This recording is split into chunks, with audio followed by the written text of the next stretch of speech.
Hey, do you have well water at your house? And do you find yourself having a hard time keeping your well pump primed? Stick around, I'll show you what might be happening.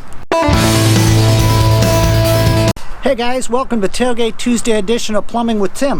Of course, everybody knows if this is your first time here, I want to welcome each and every one of you, and consider dropping down and subscribing to the channel so you don't miss any of my great videos I put out every single week for you here on Plumbing with Tim. Alright, so like I said in the intro, if you're having a problem with the well pump at your house, maybe losing prime on a regular basis, it could be a cause that you have a component somewhere there in your well system that's causing that kind of problem. So I'm going to take 2 minutes and I'm going to show you what I think the problem is, so watch. In most cases, what you have, if you walk out to where your wellhead is out in your yard, you're going to find a pipe coming up through the ground, something like this. And you're going to end up seeing something like this. Alright, what is this? These, my friend, are check valves. Okay, they're 2 inches in diameter, and they're very similar. If you look up inside of here, you can see there's a flap. See that flap? Going up and down, just like that. This one's very similar, except this one works with a spring inside. If you can see that or not. Spring loaded.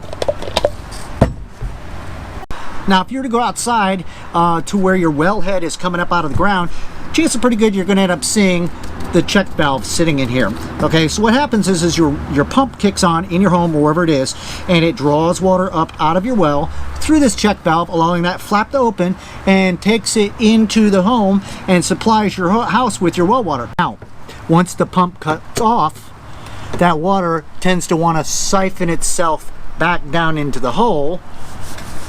That's why you have a check valve, because once the water goes through this flap, pump kicks off, it can't flow backwards down into the hole, and it keeps your pump primed with water.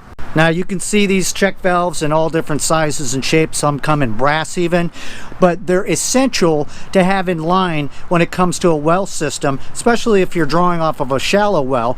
An artesian well is a free-flowing well, so that's not what we're talking about. We're talking about a shallow well that feeds water to your home through the use of a pump. Now what can happen is that check valve can get stuck open. Maybe you drew a rock up out of the ground when the pump was pumping that water out, and then when the pump kicked off, it kind of rolled backwards and it's stuck in that flap, allowing it to stay open just a little bit. Now all the water that's in that line to try to keep your pump and your system primed has trickled its way back down into the ground, causing you to have to reprime your pump.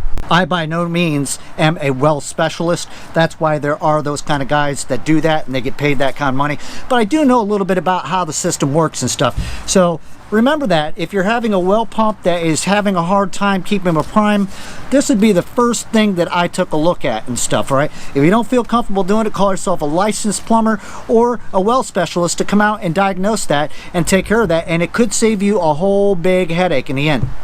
So there you guys have it.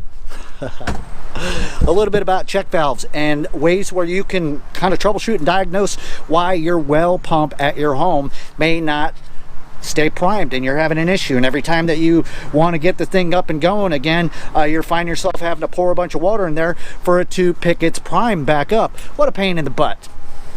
Alright, that's it. That's all the time we got for today. Damn, I really appreciate you guys taking a couple minutes to drop by here and checking out the tailgate show for this week. Remember, there are solutions when it comes to problems, but in a lot of times you need to call a specialist instead of diving into things, because a well system is a closed system and there are ways where you can mess it up, and then you're going to end up spending a whole lot more money than what you should have in the first place. So don't forget to give me a thumbs up, comment, share with a friend, and don't forget to subscribe. And until next time, this has been Tailgate Tuesday edition of Plumbing with Tim. Keep plumbing.